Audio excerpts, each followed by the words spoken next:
Regarding the levy from the public, the board will then close the public hearing, and then the board may adopt the 20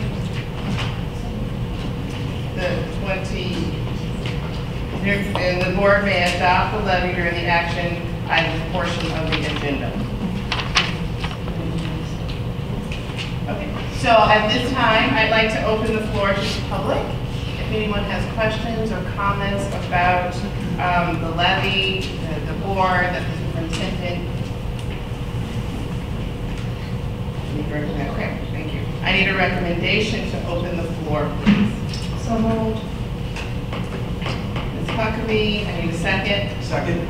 Mr. Paredes, roll call, please. Okay, Griggs? Yes. Paredes? Yes. Huckabee? Yes. Nelson? Yes. Simmons? Yes. Blackman? Yes. Ford?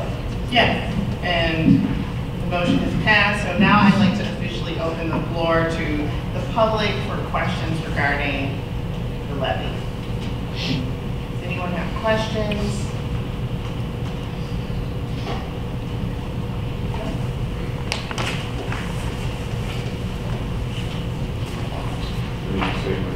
Yes, please. Good evening, my name is Steve Campbell. I'm a resident of Baylor Press, and I'm just just reading on the tax levy, or potential tax levy. So my questions are, how much would the tax levy cost me as a taxpayer? What will those funds be used for? And how long would this tax levy last until it either goes away or increases? It's kind of a three-part question. Okay. How much? What is it being used for? What is the limit of this tax levy?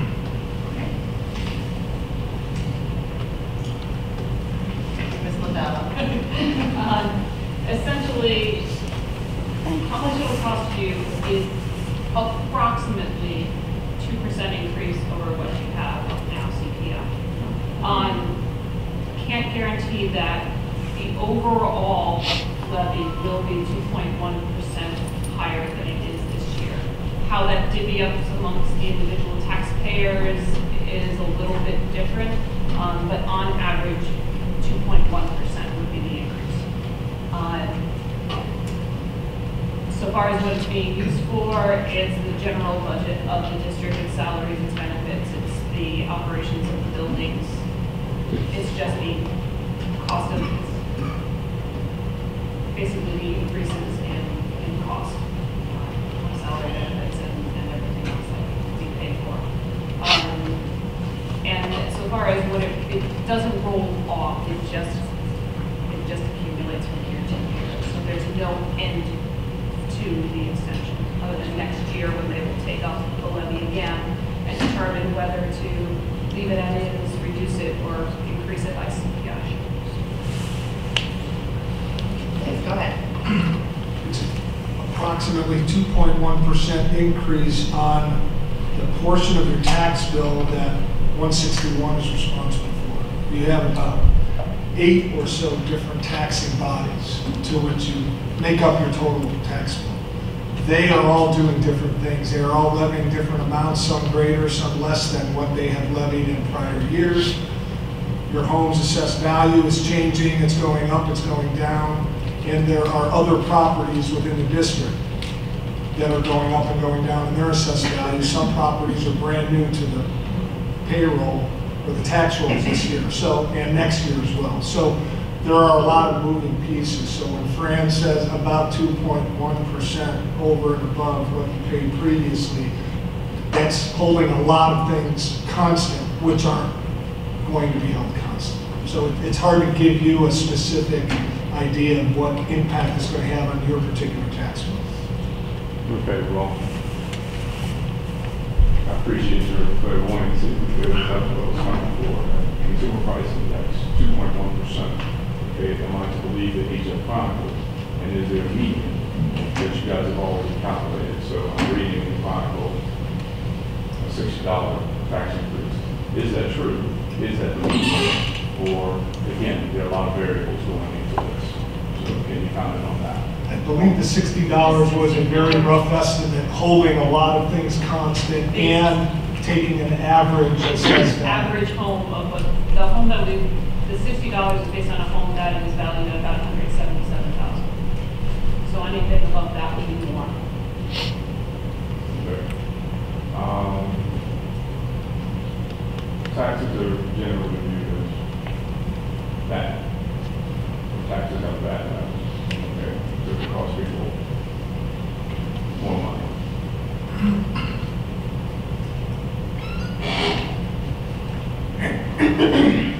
When we look at $60 over the next 10 years, or the next 20 years, how is that benefiting me? I don't have kids in the school system anymore. Okay, so I have to look at that variable. I'm actually thinking about moving out of the district, okay, or moving, which is my choice, because I think my taxes are high. Okay, what is the benefit for me staying in District 160, paying higher taxes? And has this already been approved? Because what I heard about the next meeting is I can come in and voice my concern or any issues I have with my taxes going up, which again, taxes get bad rap. So guess my question or feeling is, what's the benefit of me staying in District 161 when my taxes are just going in the direction I don't want them to go? I can address a couple of things, but I'm just one voice. Anybody else can weigh in as well. The $60 estimate is just a one-year estimate. We do this every single year, as does every other taxing body. So you have a chance every year to voice your opinion. So it's not a 10-year or 20-year given that it's going to be $60 or that we're going to levy greater or less than an amount that we levied in any prior year. Every year is taken as a fresh look. Okay. We're capped at the CPI number, and that's a variable as well. It just so happens to be 2.1 this year. In many prior years, it's been lower than that. In some years, it's been higher. Again, that's tied to inflation. It's a one-year metric. As far as staying in the district, even with kids out of the district, I hear your concern. I hear it every day on the street, at every charity function I go to, etc. The school district is a public body that depends on tax dollars to run. And so that's the source of our revenues.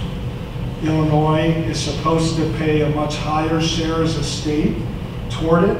They haven't for many years. They likely won't be in any subsequent years. So we're more dependent on property taxes of residential homeowners because this taxing district as well doesn't have a large commercial or industrial base to help offset that.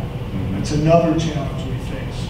We're overly dependent on residential taxes in order to run, in our attempt to run a good school district. And hopefully a strong school district helps build and increase the property values of all of our taxpayers, regardless of whether they have children in the district or not. That's the whole idea, that's the concept. We want to provide the best environment for our kids, a strong school district, so that property values are high, remain high, and grow over time. So that's the benefit, even if your kids are not any longer in the district. I just want to say that, again, as you know, that I have been a strong component against the levy. And the taxes, I think we, again, need to be very careful. And when I saw, or really, I had a homeowner call me from the Homewood or Flossmoor district asking me, did I need $60? She would be glad to loan me $60 to pay my taxes if that was the deal. And like I told her, first of all, I think we need to be educated. And when I looked at my tax bill, and again, I studied my tax bill from 2015, from the previous year, because we're a year behind to 2016, and for 161, and this is why I say we have to be real careful getting figures out, because if we don't hit that, or somebody comes in above that, there could be a crisis. $384 for District 161 alone, my taxes was up from the previous year. So I'm real cautious about that $60 increase. I'm also real cautious about, yes, while we know that the state of Illinois, we have had a funding issue, we still get money from the state of Illinois. I'm also cautious in the sense that we do have $33 million in reserve.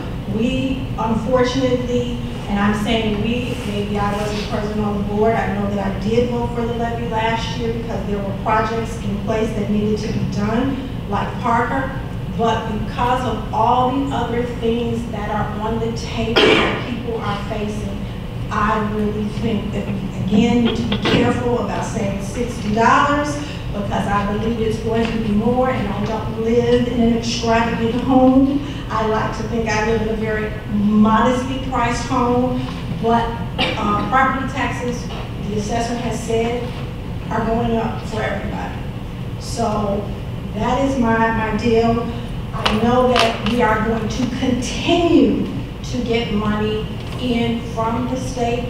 It may be a little less, but again, we need to learn to make the most of what we have and make it count across the board and look at this issue coming in next year. And that is, and I'm a resident here. I've had children that went through this district, and I have a child that is going through. And while I do want to continue to say that we need to be able to bring people into the district, and we want homeowners to come, we have to be really careful because we have a lot of foreclosures. And even though $60 is not going to make it break anybody, but then again, we really don't know that because we got foreclosures, and this district is compounded of not just one or two or three. I believe it's 5 municipalities that's involved in this district, and we got foreclosures sitting in a lot of them. So again, that is my stand.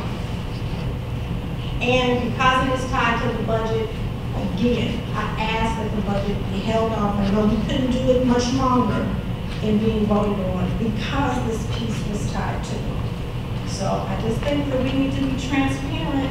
And again, the $60 figure, we need to kind of move away and just say we really don't know because it varies. Everybody's taxes vary because there's no uniformity across the board. Are there any other board members who'd like to respond to our community members' questions? So I would. And this is more on a personal than anything else. I am new to the, I don't know if I keep saying new, but I'm relatively new to the area. And so we actively moved here and we knew the taxes were what the taxes were.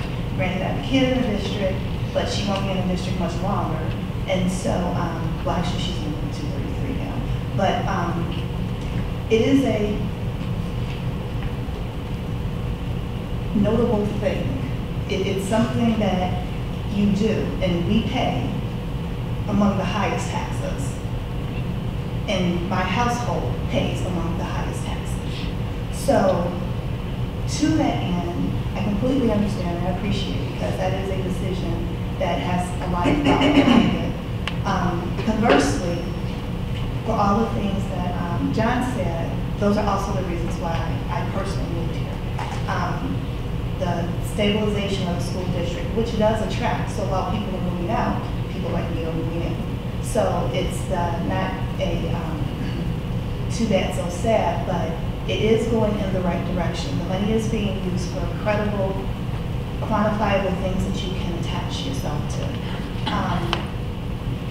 And the taxing system as a whole is a very convoluted system in which if one person does get a reassessment, it still doesn't necessarily mean that the other person is, it is very not clear as a whole. And so for the board, like I said, for the time I've been on the board, all of the things we have taken into consideration, unfortunately, it is not a revenue generating business. We get our money, we pay our teachers, we do all the things that we want to do based off of levies. And so it's not something that we take lightly.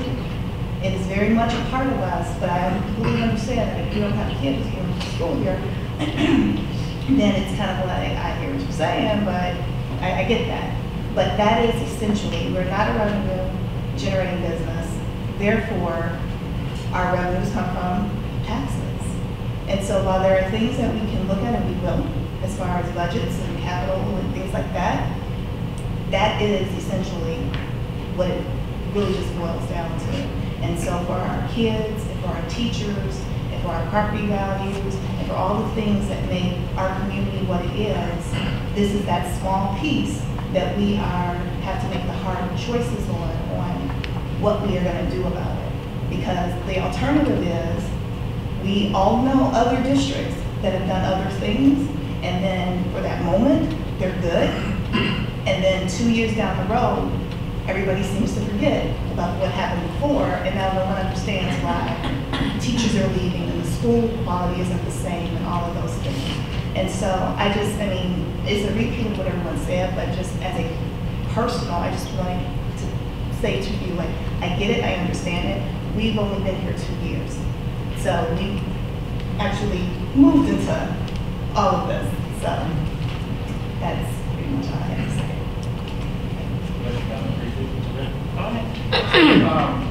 For those of you that haven't been here the last several board meetings or aren't sticking around later tonight for our actual vote, I think this board has explored a number of options for reducing the tax levy this year. I think that I personally come to the conclusion that it's, we're not ready to do that. I wish we were. My personal priority is that performance of the school district has to come first. We have a few performance hiccups we have to address.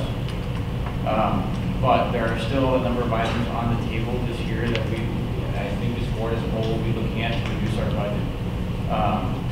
We've been discussing abatement. That decision is not going to be made tonight. Abatement will be made in early next year.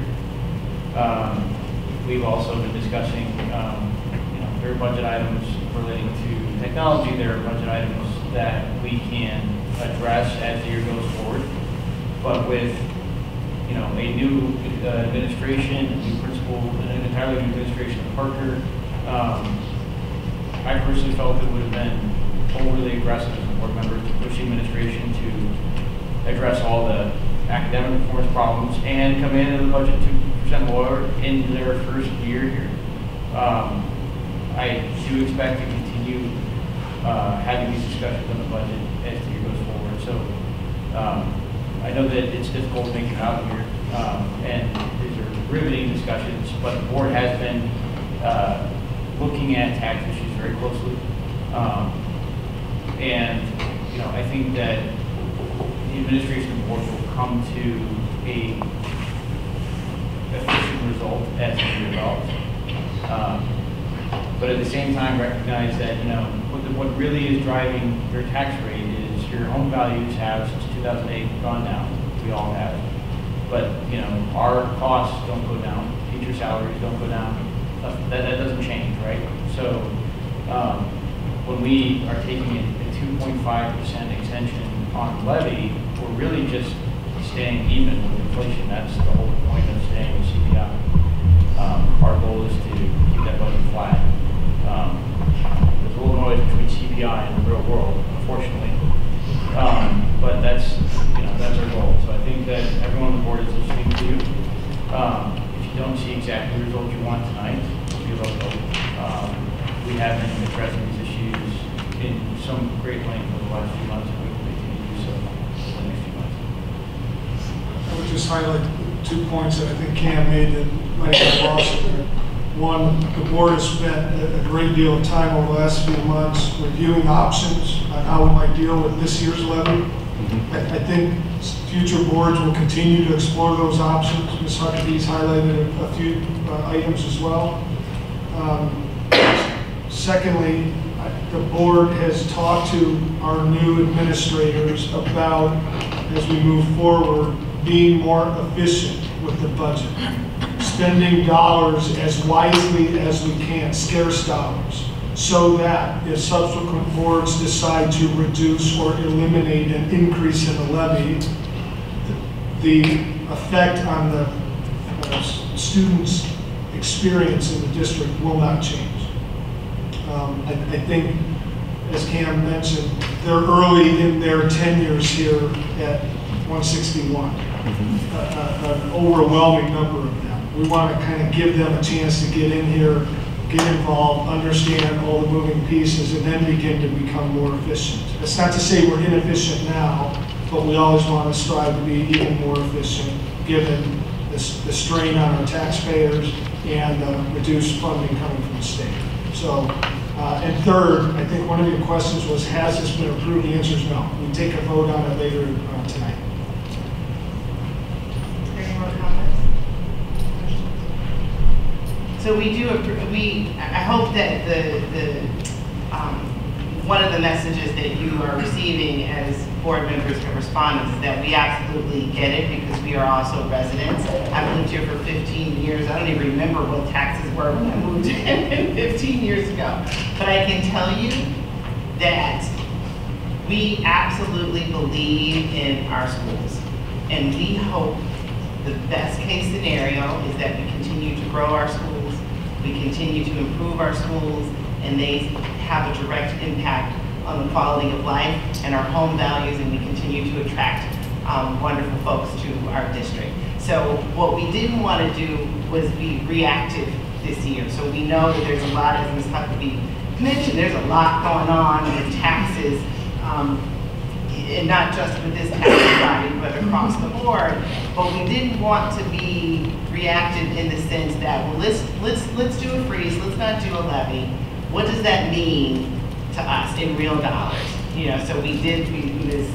Labella did a variety of scenarios to help us see if we freeze it, what does it look like? If we reduce it, what does it look like? And at the end of the day, you know, it's over $500,000 worth of revenue we wouldn't get in, which means we would need to make $500,000 of cuts in our budget. That to me is a reactive response. I'd rather be proactive in saying, how can we be more thoughtful about our budget next year? What can we reduce? Where can we make cuts, but as Mr. Simmons said, still give students the exact same experience? And then what does that equal in terms of how we need to think about our levy? So we've got new board members this year. We have a new administration this year. We absolutely understand what it means to do a levy, and that it still, at the end of the day, does mean some amount of increase in our tax bill. So we absolutely understand that. But I think this board is committed to being more proactive next year. So when it's time for us to look at our budgets, we are going to be looking at the budgets with a fine-tooth comb. If there's an opportunity that it makes sense for us to revisit the levy discussion in terms of should we do 2.1, should we do something less, we absolutely will do that. Next year we will have those discussions.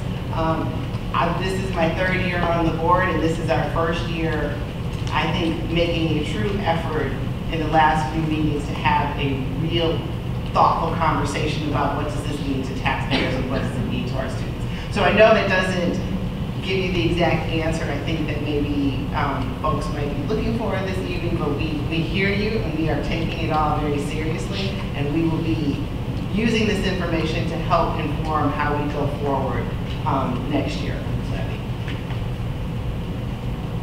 Are there any other comments or questions from the community? If not, then I will accept a motion to close the open floor to a public truth and taxation part of our board meeting. So moved. Give me a second. Second? Roll call, please. Okay, Nelson? Yes. Blackman? Yes. Huckabee? Yes. Simmons? Yes. Briggs? Yes. Paredes? Yes. Ford? And the motion is passed, so we are officially, we are closing out the truth and taxation hearing portion of our meeting. We will move to item number 5, which is student recognition. Parker students who were invited to participate at the Illinois Music Education Association Festival Ensembles. I just want to recognize a few students and staff members for just their incredible efforts. It was a very warm day. I should say warm atmosphere in Illinois Central that day. Extra balmy. But I'll tell you, the students were incredibly talented. I think they represented District 161 incredibly well. Just to recognize a few of the adults, Elena Reed, Chuck Torbett, and Brett Dench, who also presented at the conference. Thank you for what you did for our students. It really means a lot, because certainly as the son of musicians. Though there are a few students that we want to recognize as well. I know a number of them are here, but some of them could not make it, but we do want to recognize all of them. Students, when your name is called, please come on up. You can start shaking hands all the way around, and then we'll have a picture. First up is Liam Nelson.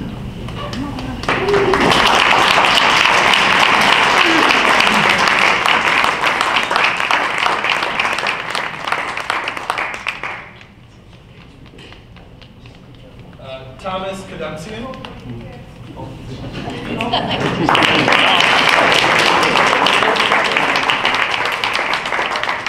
Avery Calhoun.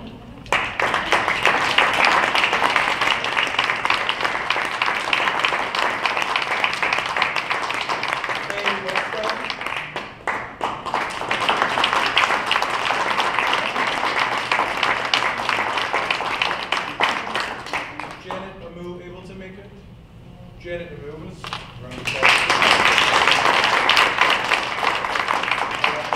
Kaylee Rutherford.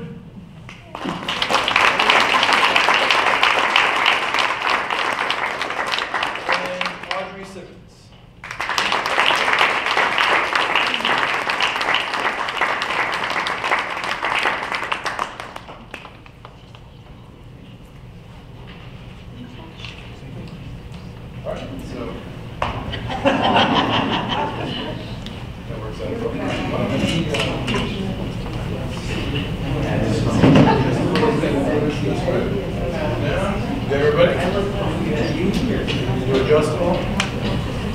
Oh, yeah, coaches, and sponsors, teachers. Thank you.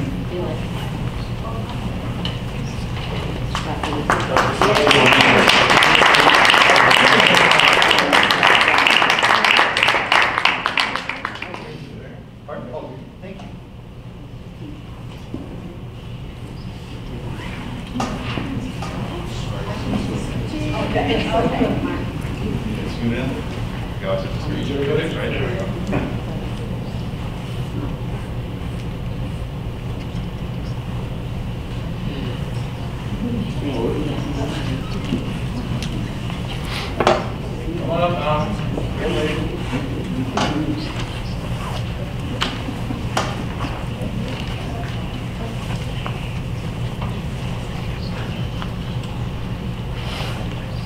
Thank you all very much.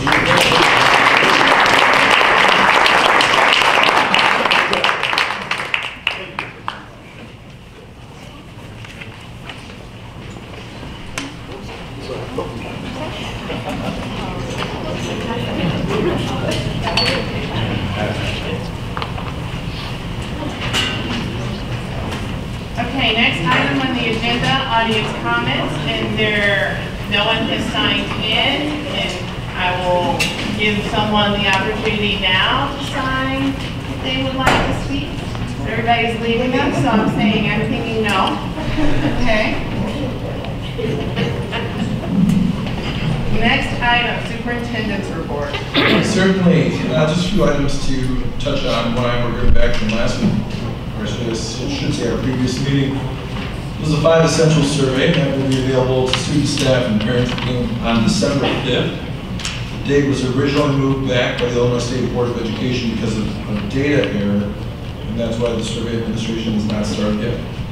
We're aiming to get participation by at least 20% of our families at each school. And if we're able to accomplish that, we'll have actual data to analyze by location moving forward. Once that survey link is active, we will share it with our District 161 community on the Facebook page, on the website, send home letters, and so on. Tomorrow afternoon, that's November 28th, we have a group of teachers and administrators gathering here to begin reviewing resources for an updated literacy program in District 161. The need for rigorous instruction for all students and the need to develop consistency between our buildings has driven us forward on this initiative. Ms. Crawford has a well-planned-out process that will ultimately identify a program to not only increase growth, but also the proficiency of our students, in English language arts. And we will have an update for the board in January with the next steps of the process. And then finally, I'm very proud to share that the 8th grade girls basketball team won the South Suburban Junior High School Association Conference Championship on November 16th, and they're now preparing to play in the regional semifinals tomorrow afternoon at 3:30 p.m. at Cullen Hall Middle School in Madison. Best of luck to the young ladies, and we're all rooting for them to come home with a victory. That's in the report. Very much.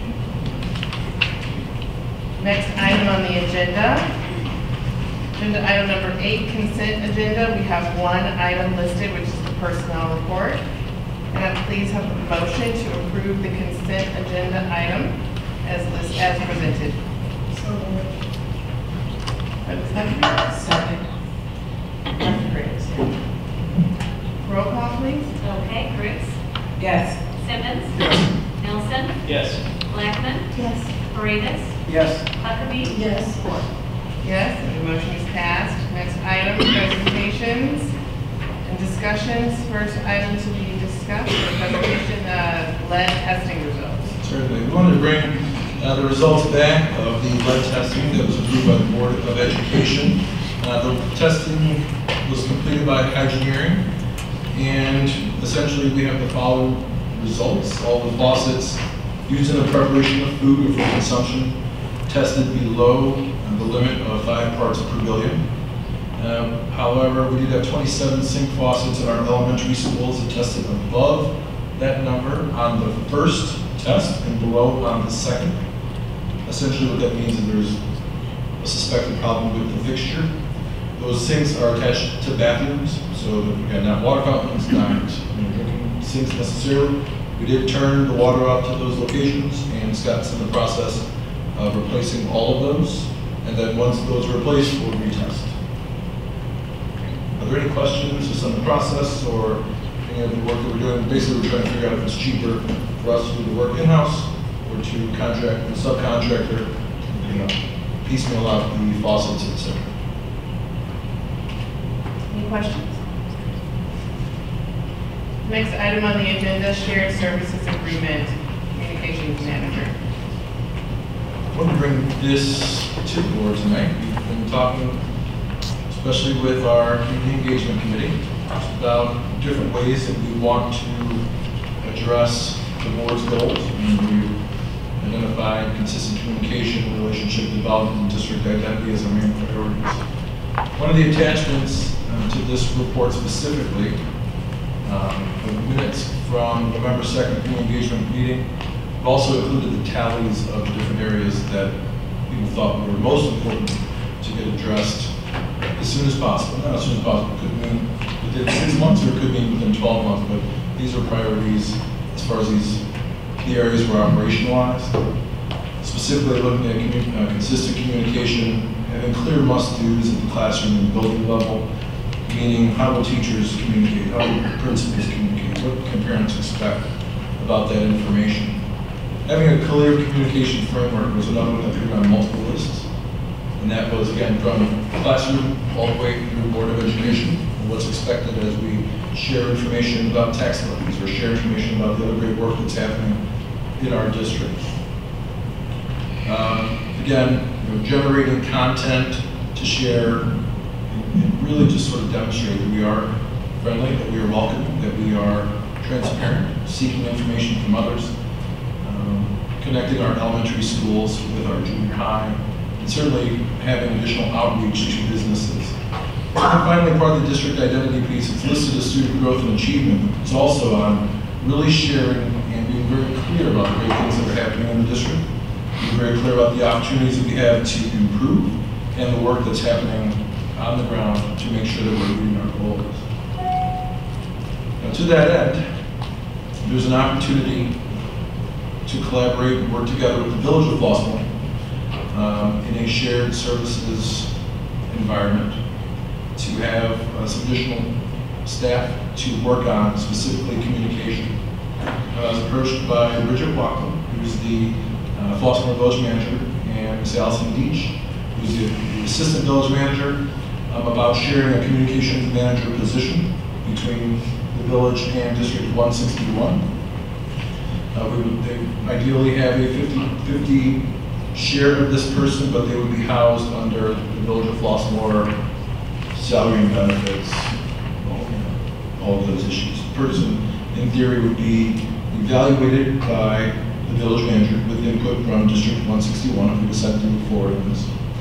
I'm anticipating the cost of an agreement of this nature anywhere between $30,000 and $45,000 for our share in that.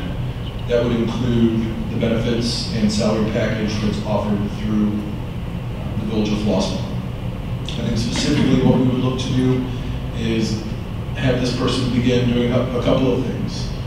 Certainly focused on our 3 priorities, the consistent communication, starting to churn out more information as we talk to media sources. They're hungry for press releases, they're hungry for content, and as we can generate more of that consistency, I think we'll have more exposure, frankly.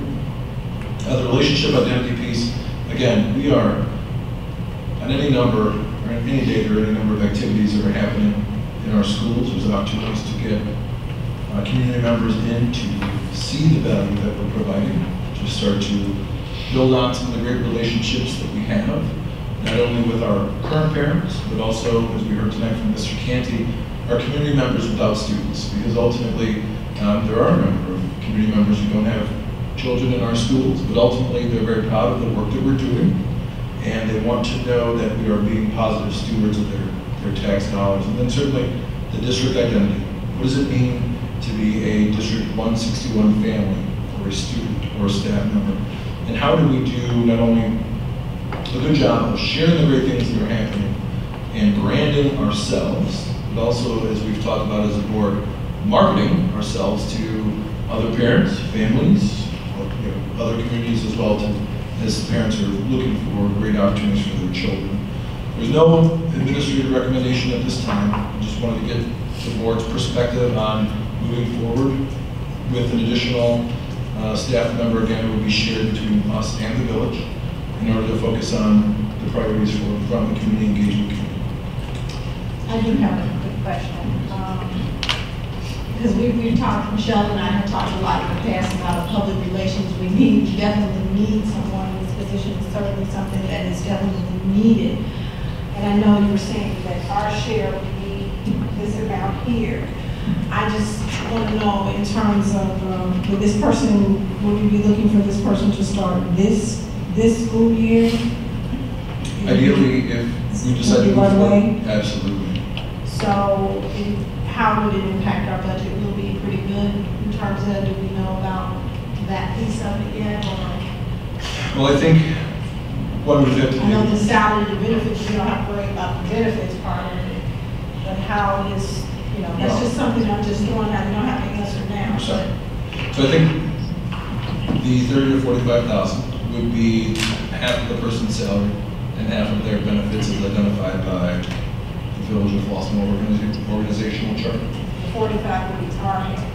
Yes. Okay. And then they would look at the other half. Right. I think we would want to take a look at the budget, but frankly, there is a chance we would have to make some adjustments to our budget in order to fit this in.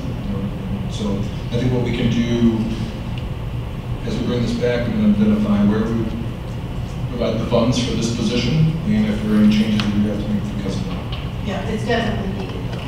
Definitely. Any other questions? I have a couple of questions. So the first question is, so if we were paying half of this person's salary, I would think that there should be some amount of accountability that they have to the district. Yes. So I'm not quite sure if, I get that they would be an employee of the village, but I think that the district should have some oversight over that person and their work and their evaluation as well. I mean, if we're paying half of their salary, then, they are half of their time is accountable, to the district. The other question is, have you thought about, given a potential job description and all that we think we need this person to do, does it make sense to share this person with the village versus just hiring that person to be full-time staff for the District 161? I think this is probably the half step, to be honest. Depending on where we move forward on the district priorities, this certainly could be a full-time position. But again, as we're moving forward and reviewing all of our whole organizational chart, frankly, I would not be ready to commit to this full-time position yet. So two pieces. One, as far as the accountability, just the connection to District 161, we've talked about setting up meetings, whether it's every 3 weeks, whether it's every 2 weeks, to review the work that's being done and the work that's upcoming. Because I think we'll have different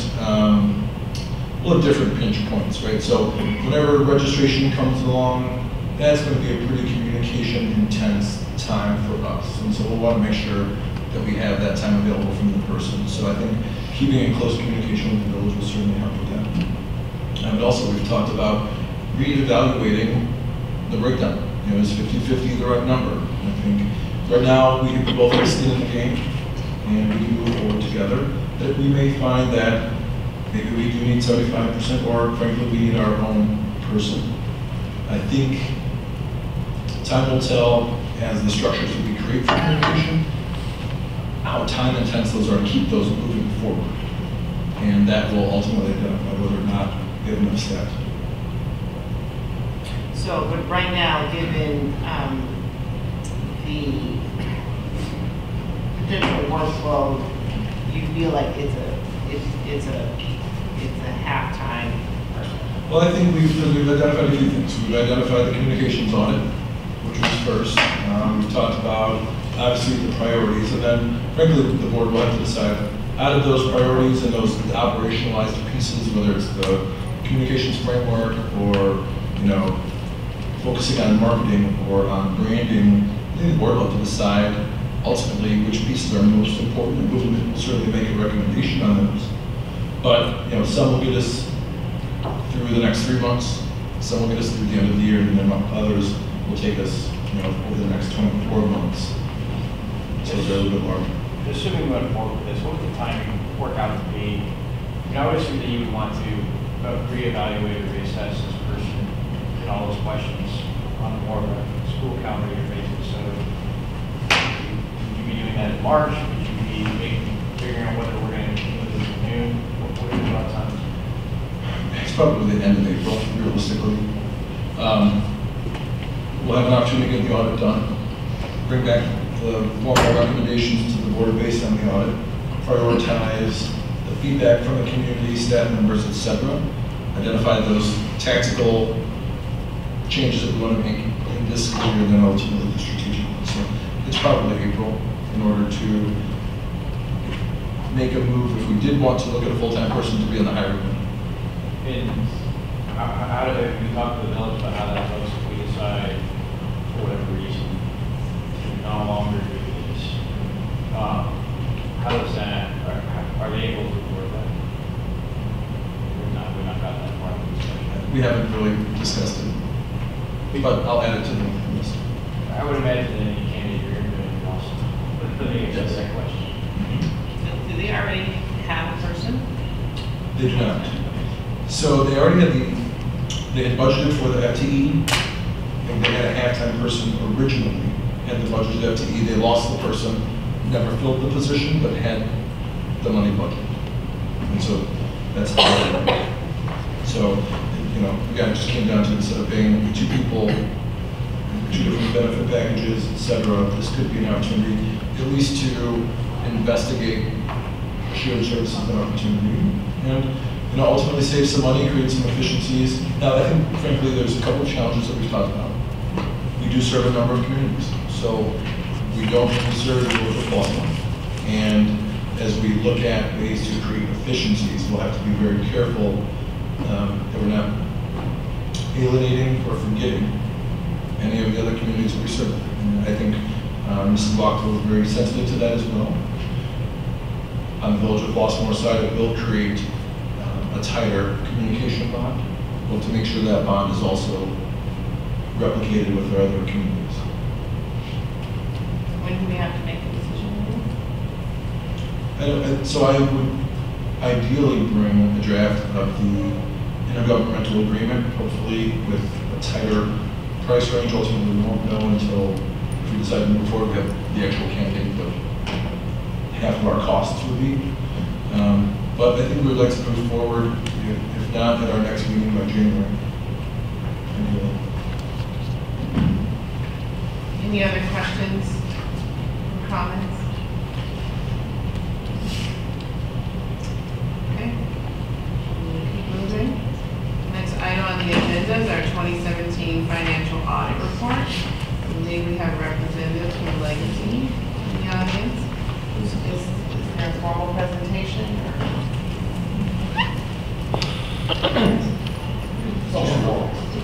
Michelle, Yes. you have first reading of draft policy. We can go back. It's okay. Oh, I'm sorry. Did I miss? Sure. Oh, I sure did miss. Sorry. It's okay. Sorry. Well, my name is Adam Smaga. I'm with Legacy Professionals. A little bit of background, our school phase cert board. The district is required to have an audit done by an independent accounting firm every year.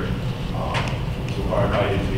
Additionally, the district doesn't spend over $750,000 in grants. We also perform a single audit and I'm a grant. I've personally been with the firm about 12 years, senior manager with the firm, been working on her account for about 10. Louise Keeney's here with me as well. I've been working with her on this job just as long. We've been with us for 15 plus years, so there's a little bit of history there. We'll jump right into the report. Everybody should have it, or it's under academic as well. Start with page 1, the independent auditor's report. Starts out, we have audited the company modified cash basis financial statements. Management is responsible for these financial statements, and our responsibility is to express an opinion. Our opinion, which can be found on page 2, is an unmodified opinion, which is the best opinion that you can get. As we always have done for about the past 5 or 6 years now, we kind of go through the MD&A, kind of get a better consolidation of all the different funds, puts it all in one balance sheet. Let's start with that. Page 3C, and it says district's net position. We'll start off by looking at the assets. Total assets this year increased from $57.7 million to $59.3. Biggest portion there is in your current and other assets, which is your full cash investments. Most of that being the treasurer, Ron Gross's office, increased by $1.7 million during the year. Capital assets, you'll notice, is net and accumulated depreciation, so you have all your assets here at the district. They also are being depreciated, so they did decrease by about $200,000 from the prior year. Going down the line, we have your liabilities. Your biggest liability is the one bond that you have. Your bond payments due every December. So in order to pay down that balance, we paid down $875,000 last year, so you have $6.9 million left on the bond, and that is your biggest change there in your liabilities. Then down to your net position. So all fund balances across the district were $52.3 million this year compared to $49.8 last year. Any questions on this page? All right, we'll move on to the next page, 3D. It's the district's changes in net position, basically your income statement. We'll start at the bottom, total revenue. Total revenue was up $875,000, so it's $38.6 million this year compared to $37.8 the prior year. I'll go through some of the bigger line items. Notice operating grants and contributions were down about $267,000. This items in here are your federal grants. Biggest change, reason for the decrease is just the timing of when we're getting money back from fees. So we put in a larger grant expenditure report towards the end of June. You are cash basis. That money was received on July 1st, so that'll actually show up in the fund balance next year. Property taxes, collections were up $377,000 from the prior year. And then we have grants not restricted to specific programs, which is your biggest increase, is $830,000. This is your state aid. Your state aid, your funding level did increase last year. Your payments were more, still the same 22 payments, but the funding levels were a little bit higher. Payments in lieu of taxes, usually ERT taxes. Investment earnings were down slightly, about $50,000 from the prior year. Miscellaneous, the bulk of that is E-rate, which you get back from the technology purchases. You did have a large decrease there from the prior year. We did know we had that Meyer donation. It was $50,000 from Meyer when we moved in. And then also speed refunds were down a little bit. Expenses, total expenses, increase also during the year, $35.4 million in 2016, $36.2 million in 2017, $847,000 increase. Going through the audit, looking at things, the biggest portion there is just your personnel, it's your benefits and taxes. Every year your teachers, and then move up on that step ladder, which is a 2 to 3% increase.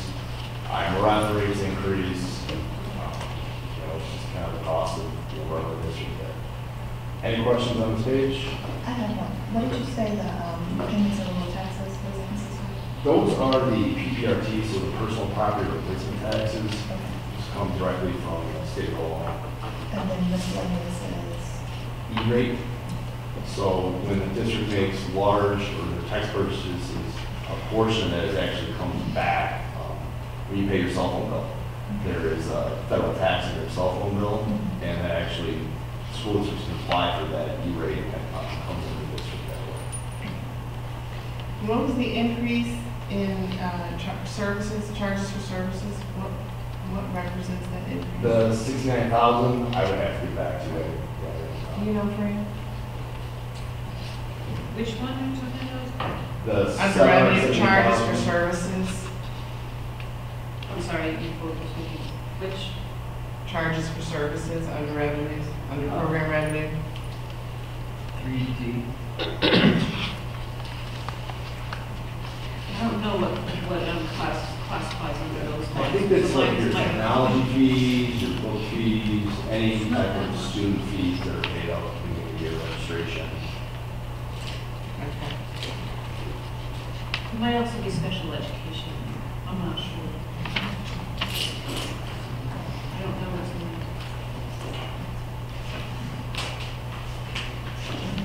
Anything else? On the next page, not a lot of financial data on here, but do want to kind of point out these the charts that we have in here. I'm sure it's probably similar to what Fran showed you. Where the district's revenues are coming from. And, for the last 2 years, 60% of the district's revenues are your property taxes. Biggest revenue source here in the district. Followed by, your federal grants, which are 22 and 23%, and then state aid, which is just coming directly from the state of Illinois, is only 13 and 14% of your actual total revenues coming in. We'll move on to the footnotes next.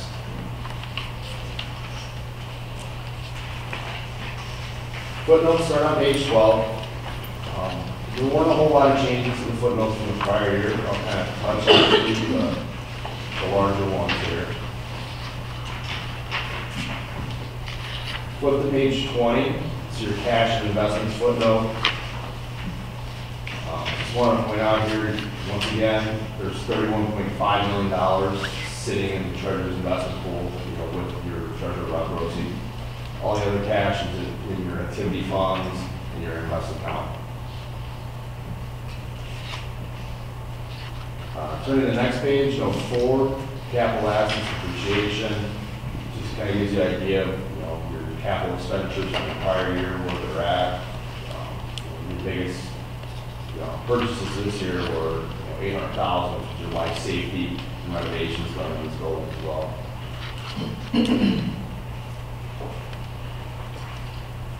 Note 5 on the next page, once again, is your long-term obligations. Just like I said earlier, the district does have one bond outstanding. You'll notice the principal payments, these are due every December, going all the way through 2025. Notes 7 through 9 are your notes for your TRS, IMRF, and THIS.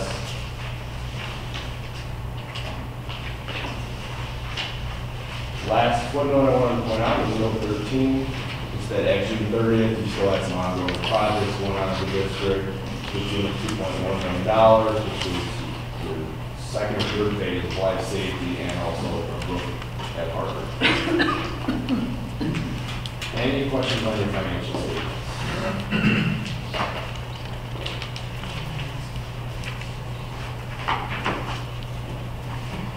Any questions?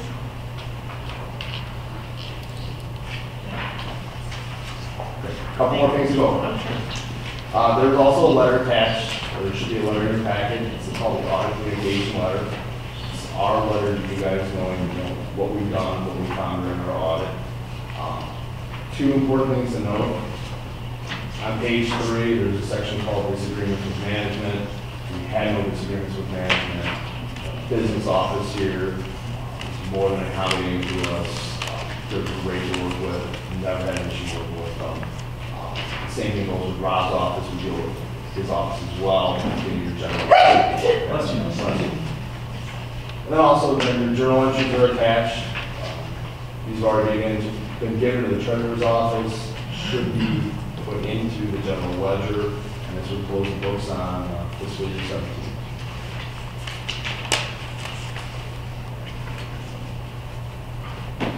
Would you like me to I can do it. I mean, Sure, that's right. It's always my pleasure to get this part of the presentation. Accounting rules require us to disclose to you any material weaknesses or significant deficiencies in your internal control that we know during the audit.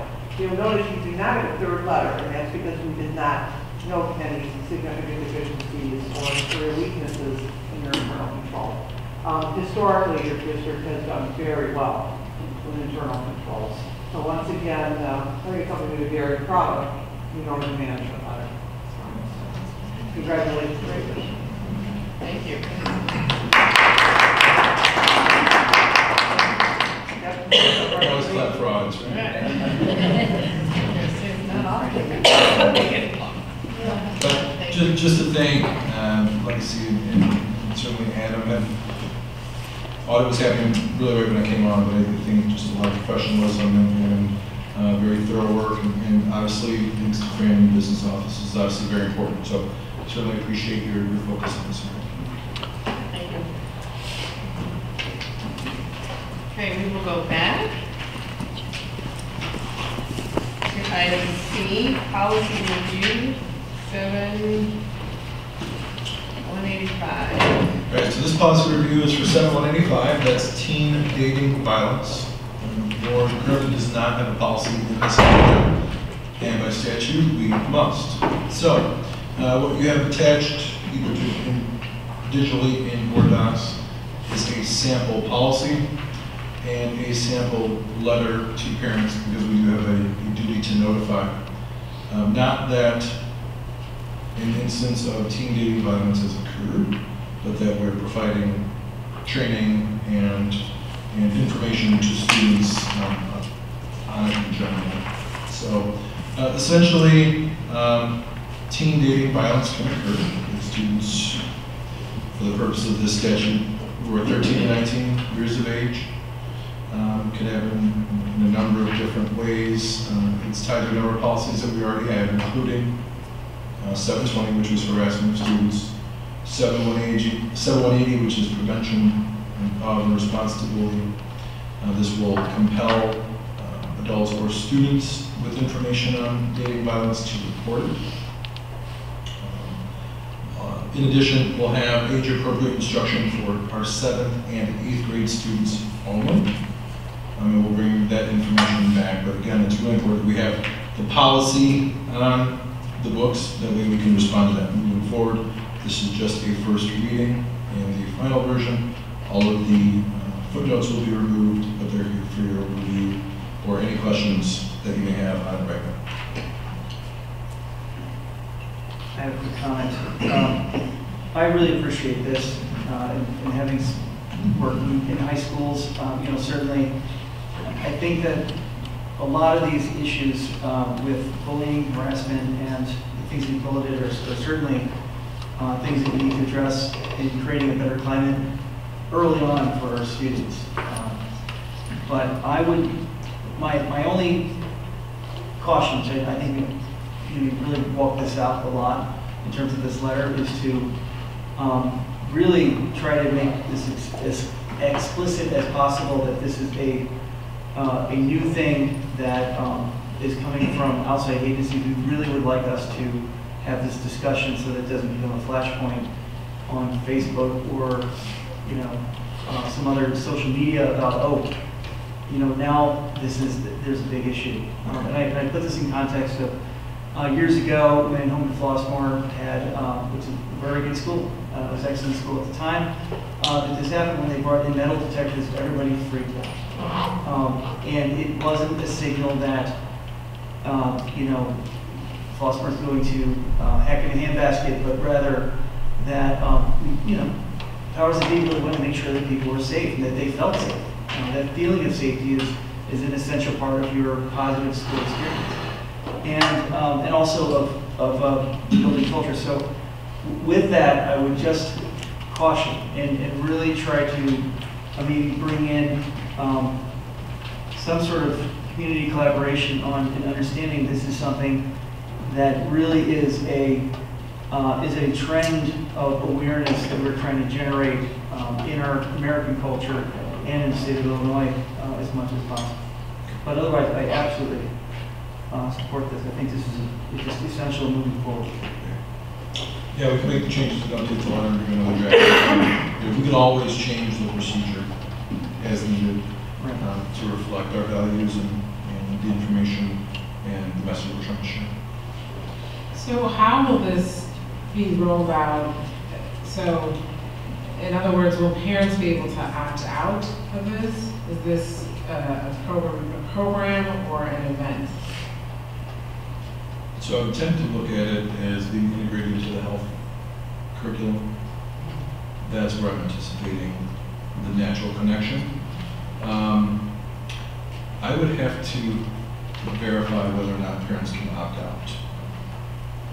I just wonder if it's similar to like sexual education that parents can opt out. Maybe, but I would have to check, because I would probably put this in the category of Aaron's Law information, which is about inappropriate and safe touching.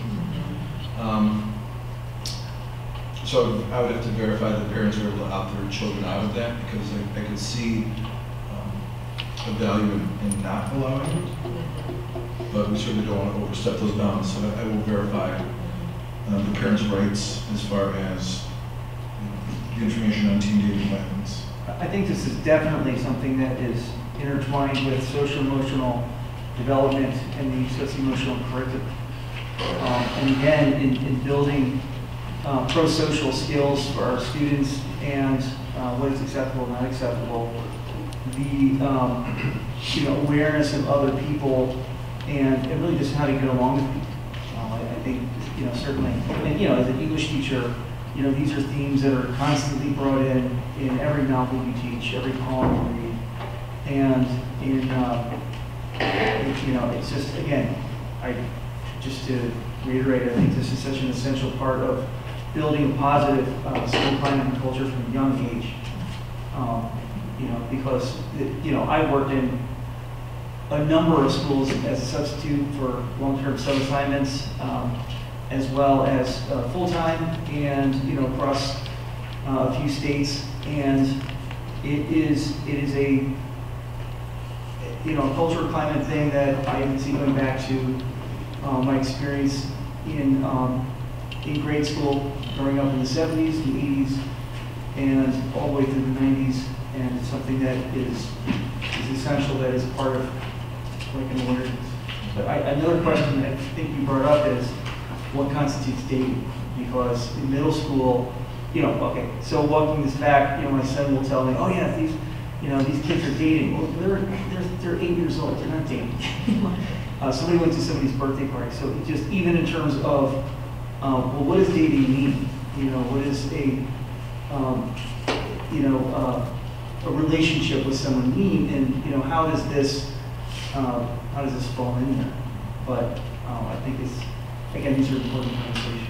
Sure, thank you. The only other thing I would ask or add would be to think about the impact that social media and digital dating, if you will, has on this, and that some dating and dating experiences now don't take place in real time. A lot of it happens on social outlets, and a lot of this teen dating violence occurs in a virtual platform.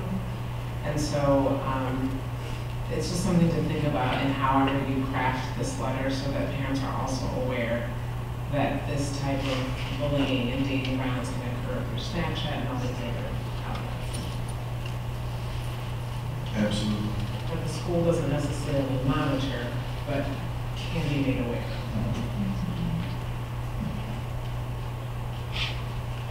Okay. So I'll go back and work on the letter a little bit, make at least some initial changes. And then, as I said, we can always change the procedural document, but we do want to, approve it at some point. The policy is most important, and then I would probably say if we're comfortable with the draft letter, to approve that as well, and then identify any changes we want to make forward, and then have it on record that we have it approved and we're going to move forward in this area. Any other questions, comments? Next item, 2018 dental rate.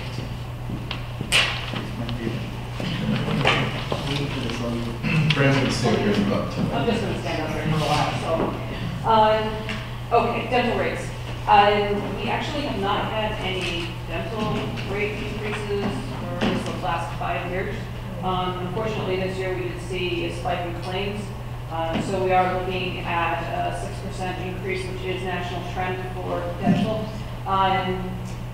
Based on the language of the collective bargaining agreement, there's actually no increase in board contribution because of the way the plans are done. And there's going to be the employees will see on a per pay basis a range of no increase to $3.19 is the largest increase. So even with a 6% increase, it's not significant to the employees or anything for the district. Just for your information. Next item, copier contract. Nope. No? Okay. What's the problem? I'm not trying to rush us. I'm trying to get out early. We're doing, yeah, so next item is the property casualty insurance premium updates. At any rate, we are looking at property casualty premium rate increases on the property casualty, unlike the health insurance, which is run on a calendar basis. So the new rates will be taking effect January 2017. It is really a modest increase over last year. The district's claim experience, especially compared with some of the other districts in the co-op, has been very good, thus keeping our rates essentially flat. So we don't approve those rates until meeting next week, but this is based on all of the information that we got from the broker as of the last month. They were tying down some loose ends, but we don't expect any of these numbers to change considerably next week. This is where we're looking for property casualty. Any questions? No, copier contract. Okay. So back about five years ago, because we're at the end of this contract, we did change copiers from Xerox to Canon with Proven. At the time, we were receiving a lot of complaints from staff members, from the FDA and so on, as to the service of the copiers. We replaced first 5 copiers with the Canon, and then we continued to replace the balance of the copiers throughout the district. We really do not receive any complaints, at least from my level, and when it gets bad, that's when I hear about it. I'm not hearing about it. However, these 5 are at the end of their lease, and they are starting to show some wear and tear. We're starting to get slightly, more service calls on them. They're just kind of reaching the end of their life. We do have a proposal from Proven to replace those at essentially no budget implication. The contract is changed a little bit with regard to how many copies are allotted for the year, and how much the clip charges will actually be less than it currently is. We keep pretty close watch on that. We've also negotiated with the vendor that we don't do the copies by the quarter. I've made sure that we're doing it by the year, because when we're not here for those years, I actually have them rebate the money back to us for the copies that are not used. So we kind of have a nice deal with that. If we are to approve the lease next board meeting, they will make sure that the machines are replaced during Christmas break. In the meantime, they will also come in during Christmas break, as they always do, and service every one of the machines so that they're operable, they're in prime condition when they come back. They also do that during spring break and during the summer as part of the service contract. So that is what we are looking to do for those initial 5 costs. Any questions? Okay, next item. Previous PTAB resolution. At the last board meeting, we requested some information regarding the resolution that we have for the PTABs. So when any property files at the Property Tax Appeals Board and has an assessed valuation request of more than $100,000, the board a few years back did approve the resolution that has us immediately intervening at PTAB because of the size of the requested reduction in value. So that's what's happening with any ones that we receive notification of, that's over $100,000 that they're requesting change in valuation. We will intervene and try and reach a settlement at something less than what they're requesting. When PTAB makes a motion, when the appeals are settled at PTAB, they come off of your revenue stream right off the top. They're the first things that come. So they're immediate money back to the taxpayer. It comes off of our collections. You don't have a recoupment ability for that year. And that's one of the reasons why we make sure we do a file. This is correct. We are the only taxing body in the district, in the area, in our taxing group that does intervene. And yes, they all do absolutely benefit from our intervention, and we bear the cost of it. In my prior district, we did split the elementary and the high school district split cost. That is not the case here. If you would like us to reach back out to the high school to see if they are interested in that, we can do so. If you care to revisit the resolution, we can also do so, but the way it's written is from that point on forward.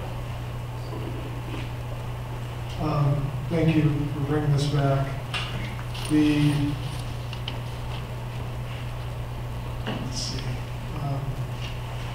The resolution in the minutes referenced naming Hauser Izzo as the legal rep in PTAB proceedings.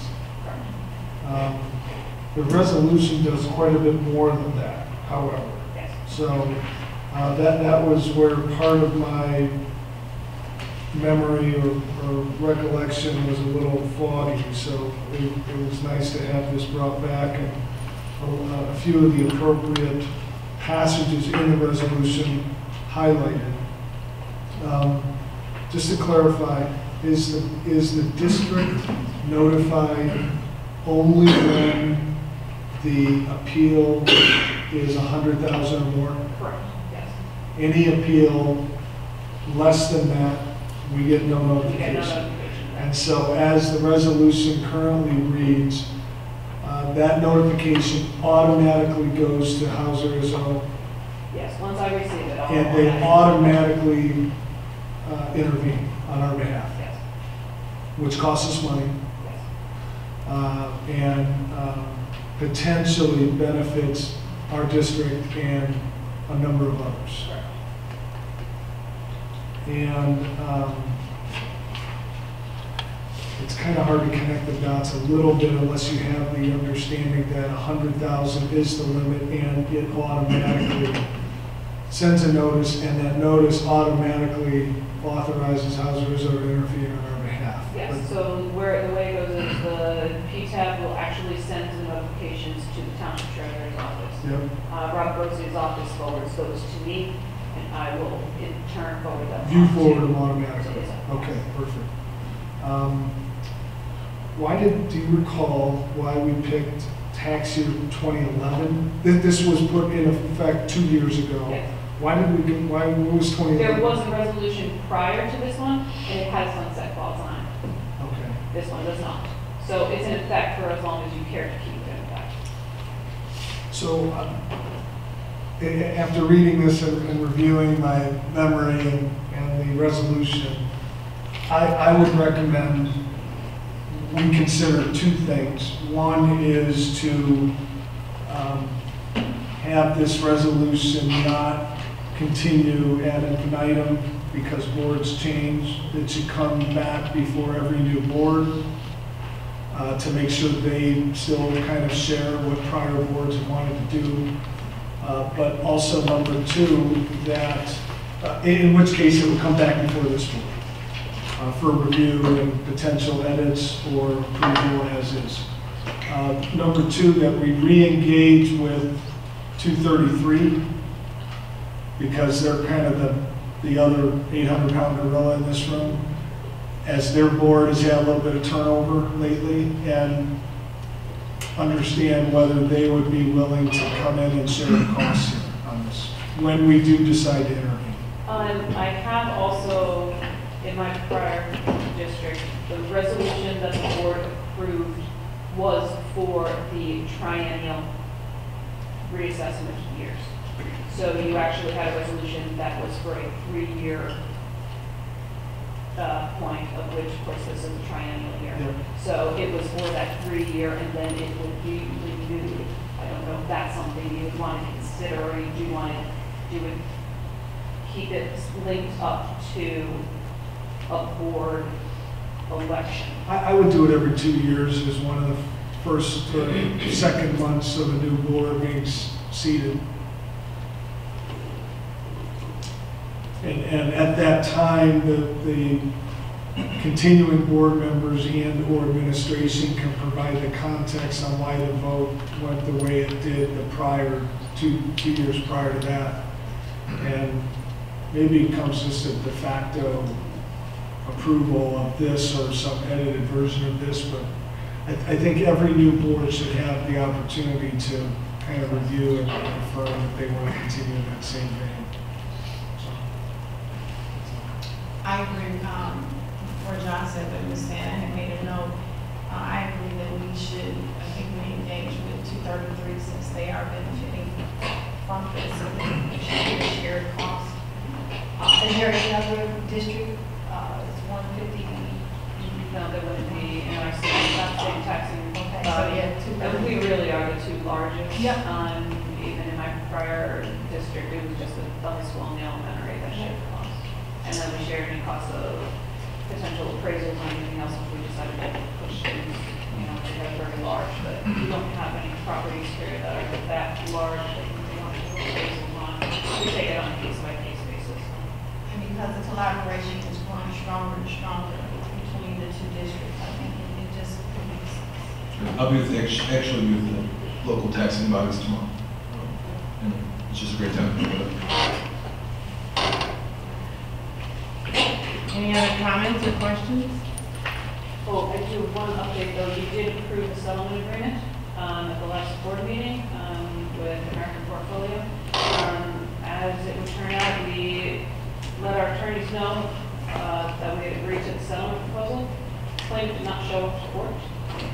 So Hauser Izzo requested a dismissal for wrong prosecution. It was approved, so there was no loss to the district. Next item is the monthly financial Wait a minute, report. can I ask a quick question? So when will we know about this PTAB? Will there be an update at some point where you come back to us and update of the collaboration? Oh, sure, absolutely. Okay. So it's no, I know it's no action item. It's just a discussion. Okay. Next item, monthly financial report. Item I. Pretty Yeah. same everyone. Unless you have any questions. Any questions for Fran?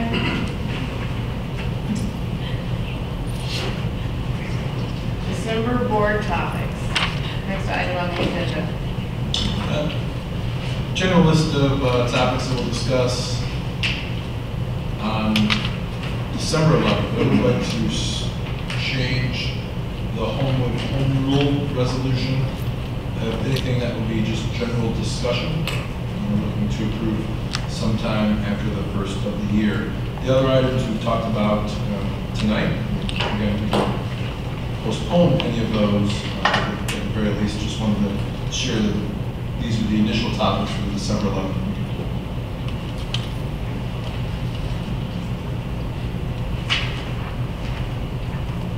Any comments?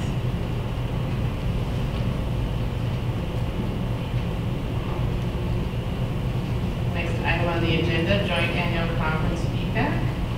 Do you know if any board members want to share any information from the conference? Again, that was November 17th through the 19th, a number of sessions. A lot of the information will be posted online. If you've not seen it, we'll make sure we get the links to the presentations. But again, just giving an opportunity to share perspectives, just any feedback or thoughts on the conference.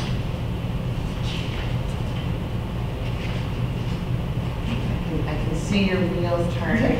I know you're dying to talk about the tri-conference. I just just have a few notes.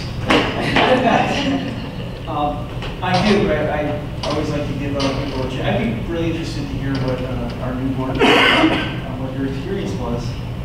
I have a comment or two about some ideas of what we can do with these experiences afterwards. But I'd love to hear what some of your reactions were, if you want to share. And actually, before anyone chimes in, I mean, I think what I tried to encourage, I think I sent this email or text, as you were going through the conferences and different workshops, and which is extremely overwhelming because there's so many different workshops.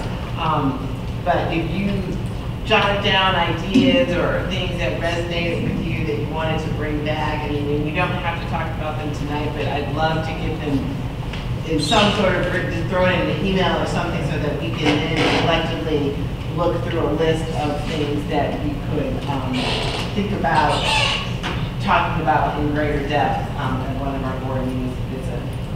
If it's a committee that you learned about, I mean, I have a lot of takeaways. I don't have them all prepared, but I want to compile them all so that we all have something to sort of respond to. So, my thought on this also is that I mentioned this to our superintendent, is that I think it would be really helpful for everyone to share this with their super so that he could look at those in much the same way where we kind of did a tabulation on common topics to really look at how he could centralize these conversations, and so that when we can come back and say, well, okay, there's a lot of past years, there's a lot of conversations around school safety. There's conversations about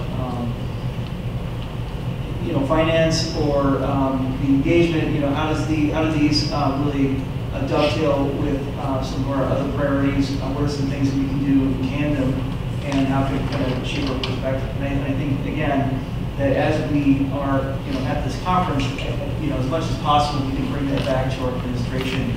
I think that would be most helpful. I know one of the things that I would love to figure out how to do next year and years going forward is that I think our district, our administrators at the building levels have so much knowledge on so many different things. And so as I'm going to all these different workshops and I'm listening to panelists, I'm like, we do that. I know somebody in our district who could be on this panel having this conversation. So I really want to figure out a way to elevate our staff so that they are more ingrained in the process during tri-conference and find opportunities for our staff to be able to be on panels and highlight some of the work that we have done. Because I spent all day, literally all day Friday in a president's workshop, and it was fascinating to see how far advanced some districts were, but it was equally as exciting to figure out how far we are ahead of the curve in terms of a lot of things. So when I'm listening to school districts sort of brainstorming about STEM, I'm like, Sherry, where are you? I need you right here, or restorative justice, or even little things like how we do our agendas for the board meetings. I mean, so, I know sometimes we get stuck wanting to sort of compare ourselves to other school districts and, what are they doing in Naperville, and I want people to start comparing themselves to Flossmoor, because there are a lot of awesome things that we are doing in this district, and we need to find a way to elevate those things. So if this is something our communications manager can do, that would be awesome. But we've got a lot of talent in our district, and we have been very forward thinking on a lot of things, and we've been very humble, I think, and we haven't given ourselves enough pats on the back. So we just need to figure that out next year. How can we elevate our district and start to highlight our district as a leader in certain areas? And those were actually some of the comments that came at one of the, it's not really a workshop, it's more of a roundtable at the very end, where IASB had asked for feedback at certain tables about how can we make this better, what were some of the things that you noticed.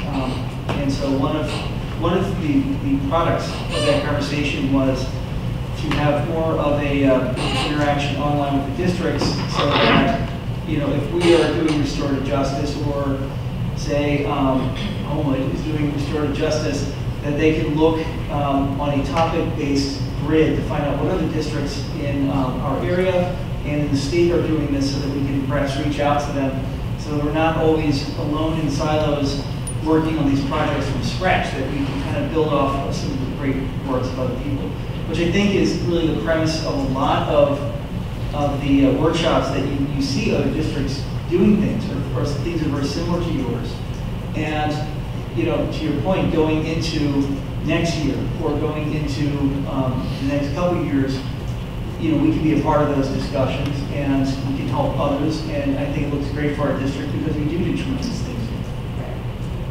So are there any, and if we're not prepared fully to talk about this tonight, that's absolutely fine. But are there themes or specific workshops or topics, Carolyn or Misha, these on the one, just want to highlight or toss out there? So I can, like, briefly, so I deliberately went for things that were easy enough. It was in my little house. So I go to the audit panel, and it wasn't so much what was said on the stage, but as people were asking questions about their district and things like that, I was just like, oh, I didn't think about that. So this is how audit works. I'm like, okay, I got that. And then the next one was dealing with school funding. And so just kind of being in it, that was a large one.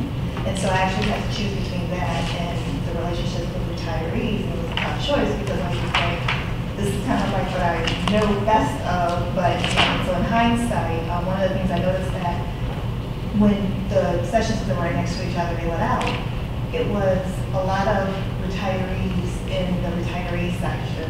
And it was like people did exactly what I did. They kind of went to what their natural theme was. And so then I felt even more like I really should have gone to the retiree one, because amongst each other, you always sound brilliant. You have the best ideas. It's not until you introduce a new person that you're like, oh, that's a different perspective. And so it would have been nice to be in that one, but I didn't. But the last one I did do was about arts and careers. And that one was pretty interesting because that is completely out of my wheelhouse. And just how this one particular district was incorporating arts and getting their kids to think beyond, and how all these different versions of arts feed into other things, or interviewing, theater makers being fabulous interviewers, and just all these things that is not intuitive to me, but that's just not my wheelhouse. So my goal was to do things that like add on to what I already know, and then to kind of stretch myself to something that I'm like, I have no idea what you're talking about. I'm going to sit here and nod like I do. And it was very interesting, and so that was the biggest. It's just, it has nothing to do with war, but it was a better way to get to more sessions. But I was like, that's not, we have nothing to do with that. So It's so big. It's so many things. Spread across 3 hotels.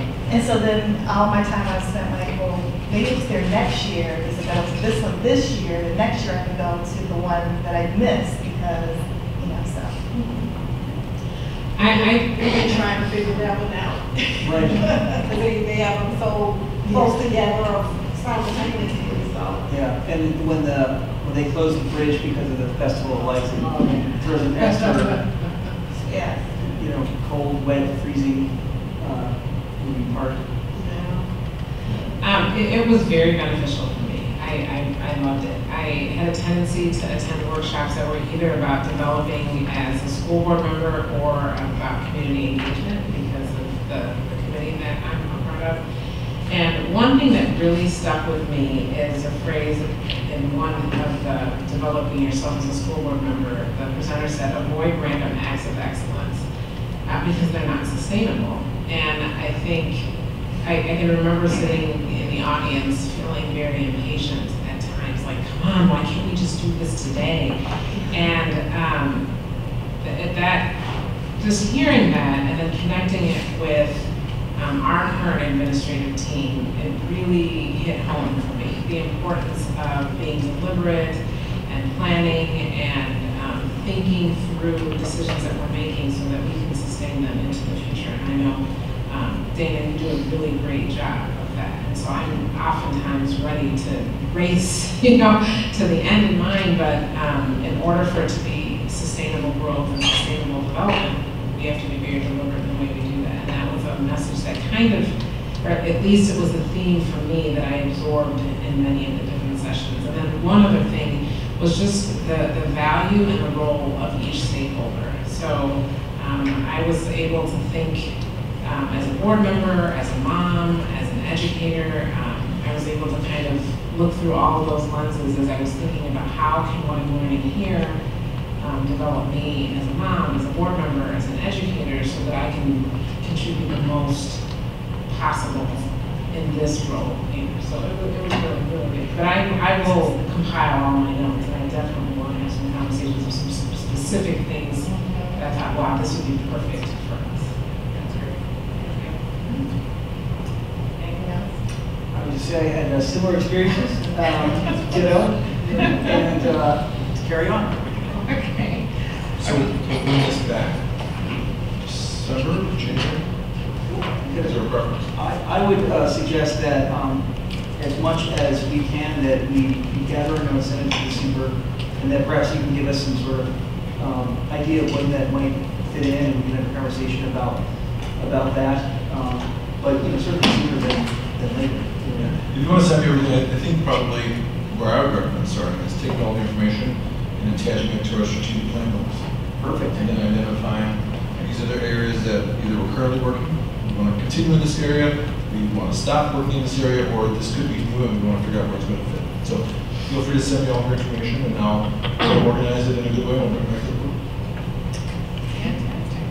Thank you.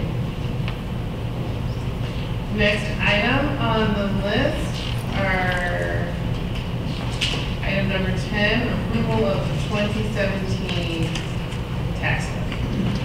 Not making anything, am I? I need a motion, please, to adopt the property tax levy for levy year 2017 for CPI 2.1% in accordance with the laws under the property tax extension limitation law, also known as CPI. I need a motion, please. Mr. Nelson? I'm sorry, who made the motion? Mr. Cameron Nelson? Okay. Second, please. Ms. Blackman? Roll call, please. Okay, Briggs, Yes. Paredes, Yes. Huckabee, No. Nelson, Yes. Simmons, Yes. Blackman, Yes. Ford. Yes, and the motion has passed. Next item, approval of the AmeriFlex contract, also known as the flexible spending account. I need a motion, please, to approve the contract with AmeriFlex for third-party administrator services for the calendar year 2018. So moved. Huckabee, and a second. Second. Dr. Griggs, roll call, please. Paredes, Yes. Nelson, Yes. Briggs, Yes. Blackman, Yes. Simmons, Yes. Huckabee, Yeah. Ford. Yes, and the motion is passed. Last item, approval of the school communication and performance evaluation contract. Can I please have a motion to approve the administration of the scope survey at a cost of $1,840? Ms. Huckabee, Second. Ms. Blackman, roll call, please. Okay, Nelson, Yes. Blackman, Yes. Huckabee, Yes. Simmons, Yes. Briggs, Yes. Paredes, Yes. Ford. Yes, and the motion has passed. I believe that is all that we have tonight. I need a motion, please, to adjourn this meeting at 8:42. Can I get it all out? I need a second. All in favor, say aye. Aye.